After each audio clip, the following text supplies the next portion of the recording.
Let's get to the great man, known as Nigel Farage, host of GB News, where he's able to talk about one or two things other than Philip Schofield, but we'll get to that in a second, on GB News. But wow, that channel is all in on that story. I'll get to what all that's about in a second, but let's talk about cancel culture, because John Cleese is also popping up on GB News at the moment. He made a very interesting point about the type of nonsense that we used to sit back and laugh at that is now nonsense that is considered to be offensive. Here's part of what he had to say about cancel culture, and then I'll get your view. There's a scene where there's a character called Incontinentia Buttocks. Is that offensive to people with IBS? You know, where do you stop? There's a scene about people with big noses. There's a scene about people with cheese. Blessed are the cheesemakers. I mean, are we going to reach out to the National Association of Dairy Farmers to see if they're upset by it? Or are we just going to leave it be? I think that's the point, Freddie, is that if we are going to make jokes about, you know, all of those jokes, we're asking what the context is. Now, obviously, lots of people were mortally offended when Life of Brian first came out because they felt that their religious beliefs were being challenged. But that was a very deliberate choice, right? We know that Life of Brian was setting out to say something about religion. I don't think it was written with the intention of saying something about the trans rights situation. What are they talking about? There was some gibberish on a breakfast show. I mean, honestly, what? So it's okay to hang it on the Christians, but don't go after the cheese eaters? Yeah, I mean, look, you're right, of course. It's absolutely fine to attack Christianity, as they would see it. But of course, it was the joke. It was the famous joke, wasn't it, when one of the gang says, you know, I want to have a baby. Well, you can't have a baby. You're a man. And we've now got activists who want that particular scene to be deleted from the Life of Brian. You know, my old granny used to say, sticks and stones may break my bones, but words can never hurt me. I think we need to get back to that. Otherwise, there'll be no comedy of any kind left whatsoever. And it's very interesting. John Cleese himself was a very prominent Liberal.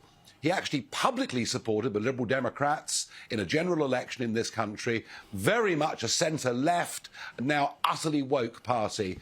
But now Cleese has realised that if you start to ban things, if you start to cancel things, if you start to erase parts of your history, you're going down a very dangerous and actually totalitarian path. Something that I thought had been knocked off a couple of years ago was the concept of the World Health Organization, i.e. the United Nations, fiddled with China, and a world pandemic treaty. In fact, during our last election, despite some people's best efforts to BS about it, the former Prime Minister, Scott Morrison, said, no, we're not signing this, we're going nowhere near it. But they're going around and negotiating it again. What does it mean? Yeah, we were told, of course, no, it's just a conspiracy theory. It'll never, ever happen. Yes, the World Health Organization, based in Geneva, funded with taxpayers' money from all across the world, with its fleet of chauffeur-driven limousines. Oh, and remember, the people that absolutely whitewashed the inquiry into why China did not tell us about the outbreak of COVID-19. They now are pushing hard for 194 nations, including yours and mine, to sign a new binding under international law treaty that would give them the power to impose lockdowns, to tell us what vaccines we can and cannot have. And if this treaty is signed, it won't really matter what the Australian public think. It won't really matter what the Australian Parliament have to say. We will have ceded sovereignty over national health decisions to this unelected group based in Geneva. And I've been watching this for a couple of years, but now they're really pushing hard. We need to resist. The British government have said, we're very in favour of the treaty, but we'll make sure it doesn't affect our sovereignty. Well, I heard that when we joined the common market, and look where it went. So we need to start shouting about this, because it seems they're planning for the next pandemic and to take control of our lives already. And, you know, remember what happened to us. Remember what happened to people living in Victoria, in Melbourne. This can never be allowed to happen again at national level, let alone happen at supranational level from Geneva. So I'm now taking this very seriously indeed. I mentioned before the glee that I had that the people who tried to interrupt a dancing show in Sweden, one of them got bopped on the head with a camera.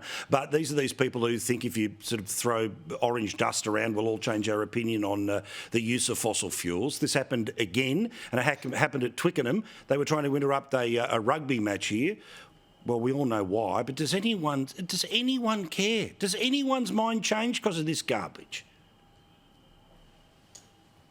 No, absolutely not. In fact, the opposite. I think we're so repulsed by their behaviour, and they're such a tiny fringe. They're all, you'll notice, upper middle class white kids with names like Jocasta and Sebastian, with very rich daddies, and clearly not much else to do. And of course, they've been told from primary school that if you drive a 4x4, the world's going to end, billions of people will fry to death within the next fortnight. And so they throw orange dust around and they lock themselves onto highway bridges, crying hysterically that the end of the world is coming. And what they're doing is they're getting in the way of sports fixtures, of people attending art galleries. They block roads when you want to get to your parents' funeral or to a wedding.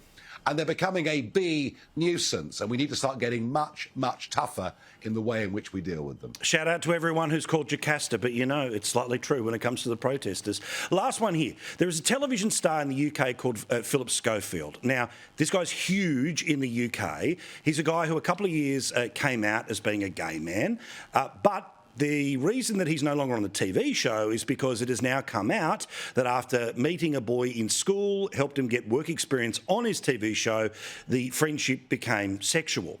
Now, the thing that's particularly worth mentioning on Australian television about all of this, even regardless of the personalities, is that he works for a very lefty TV station that used to sack people for saying the wrong thing, but for some reason didn't really investigate much of this for very long. It is hard to explain to people in Australia the obsession that people have with talking about this story, but it matters in the UK, doesn't it?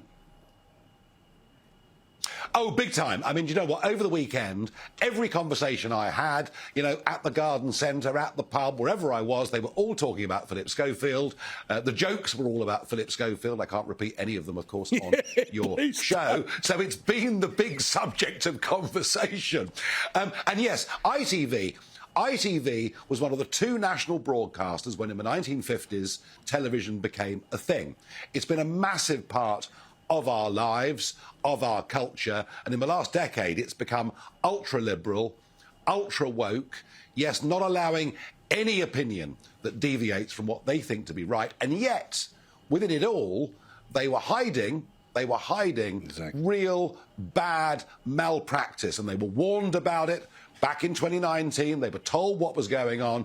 And, of course, the reason that Schofield came out as gay, remember, he's been married for years. He's got a couple of grown-up kids. The reason he came out as gay is the fear was that this young man was going to go to the press and do a full expose. So it was a classic attempt to buy the story off.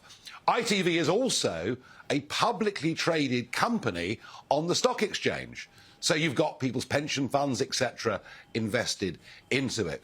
This is developing into a full-on scandal, and if I am to believe the gossip I'm told, we haven't heard the last of it. And I think that what will happen is the show this morning, which has been around since the mid-1980s, will be axed, and I think some very senior figures at ITV will go because their shareholders will demand it. Yeah, bloody oath. All right, thank you so much. Nice to talk to you. Of course, no cancelling happening at GB News, which you can see on Flash, and you're able to see Nigel's show there each and every day.